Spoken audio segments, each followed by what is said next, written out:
নমস্কাৰ বন্ধু বান্ধৱীসকল, আপোনালোকক মোৰ নতুন এটা ভিডিঅ'লৈ স্বাগতম জনাইছোঁ। আপোনাৰ ঘৰত যদিহে কোনোবা ক্লাছ 8ত পঢ়ি থকা ল'ৰা ছোৱালী বা ভাই ভনী আছে, তেনেহ'লে এই ভিডিঅ'টো আপোনালোকৰ বাবে। আৰু লগতে আপুনি যদি এজন শিক্ষক, তেনেহ'লে এই ভিডিঅ'টো আপুনি গুৰুত্ব সহকাৰে চাব।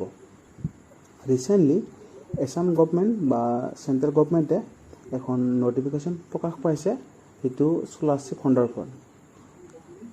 এই স্কলাৰশ্বিপটো আপোনালোকে লাভ কৰিবলৈ আপোনালোকে ভিডিঅ'টো শেষলৈ চাই থাকক। আপোনালোকে যদিহে মোৰ ভিডিঅ'টো ভাল পায়, লাইক কমেণ্ট আৰু শ্বেয়াৰ কৰি দিব। আৰু এই চেনেলটোত নতুন নতুন আপডেট পাই থাকিবলৈ আপোনালোকে মোৰ চেনেলটো ছাবস্ক্ৰাইব কৰি দিব। আহক আমি ভালদৰে চাওঁ। ৰিচেণ্টলি মিনিষ্ট্ৰী অফ এডুকেশ্যনৰ তৰফৰ পৰা এখন নটিফিকেশ্যন প্ৰকাশ পাইছে, যিটো NMMS স্কলাৰশ্বিপৰ সন্দৰ্ভত। এই বিষয়ে ভালদৰে জানিবলৈ আপোনালোকে এই নটিফিকেশ্যনখন চাওক। ইয়াত আছে national means cum merit scholarship scheme sponsored by department of school education and literacy, ministry of education, government of India. Online application for NMMS exam 2025। Date of exam 15 November 2025। এই এক্সামটো 15 নৱেম্বৰ হ'ব 2025 চনত। Screening test for the students of class 8। এইটো class 8ত পঢ়ি থকা ষ্টুডেণ্টৰ বাবে হ'ব। সিহঁতে এই এক্সামটো দিব পাৰিব। During the academic session 2025-26।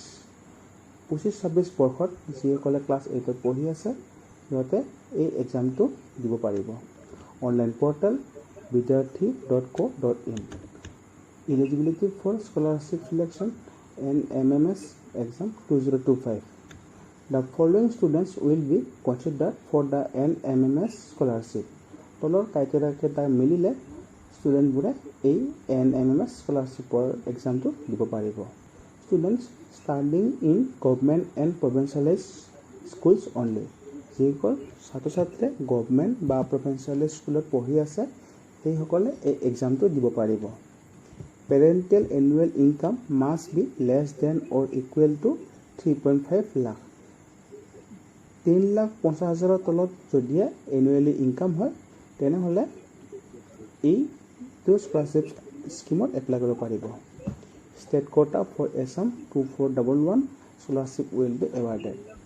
অসমত 2411টা পষ্টৰ বাবেহে এই স্কলাৰশ্বিপটো এৱাৰ্ড কৰিব। At the time of application, কেনেকৈ আপোনালোকে এই এপ্লিকেশ্যন ফৰ্মখন ফিল আপ কৰিব। OTR registration. Before filling out the application form for the NMMS exam 2025, students must be complete one-time registration on the National Scholarship Portal।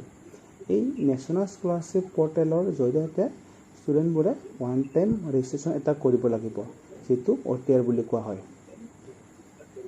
তাৰপাছত UDISE code requirement. এইটো scheme apply কৰিবলৈ UDISE কোডৰ প্ৰয়োজন হ'ব। It is mandatory to provide the correct UDISE code of the government or provincialised schools where the student is currently studying. যিখন স্কুলত ল'ৰা ছোৱালীজনে পঢ়ি আছে, সেইখন স্কুলৰ ইউডাইচ কোডটো প্ৰয়োজন হ'ব। Who are ineligible for the scholarship. কোনবিলাক ষ্টুডেণ্ট এই স্কলাৰশ্বিপৰ কাৰণে ইলিজিবল নহয়, সেইটোত কোৱা আছে। Students from private schools, Jawaharlal Navodaya Vidyalaya and Kendriya Vidyalaya can appear in the examination but will not be considered for the scholarship. যিবিলাক ছাত্ৰ ছাত্ৰীয়ে প্ৰাইভেট স্কুল, জৱাহৰলাল নৱোদয় বিদ্যালয় স্কুল বা কেন্দ্ৰীয় বিদ্যালয়ত পঢ়ি আছে, সিহঁতে এই এক্সামটো দিব পাৰিব, কিন্তু এই স্কলাৰশ্বিপ স্কিমৰ বাবে এলিজিবল নহ'ব। NMMS এক্সামিনেশ্যন ফিজ জেনেৰেল বা OBC কাৰণে হ'ব 200 টকা, SC বা ST কাৰণে হ'ব 180 টকা, ডিফাৰেণ্টলি এবল হ'ব কাৰণে হ'ব 175 টকা। Online application 25/7/2025। এই জুলাই মাহৰ 25 তাৰিখৰ পৰা ষ্টাৰ্ট হৈছে, এতিয়ালৈকে 30/9/2025।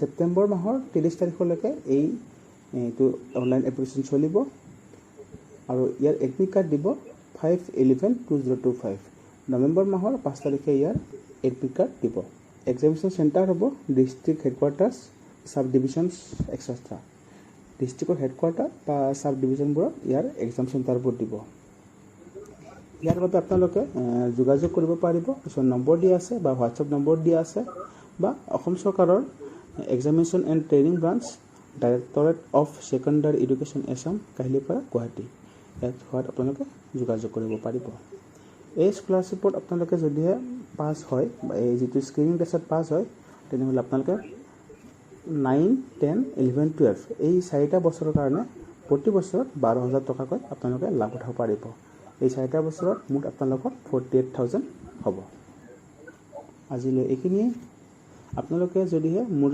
ভিডিঅ'টো চাই ভাল পাইছে লাইক কমেণ্ট আৰু শ্বেয়াৰ কৰি দিব এনে ধৰণৰ আপডেট পাই থাকিবলৈ মোৰ চেনেলটো ছাবস্ক্ৰাইব কৰি দিব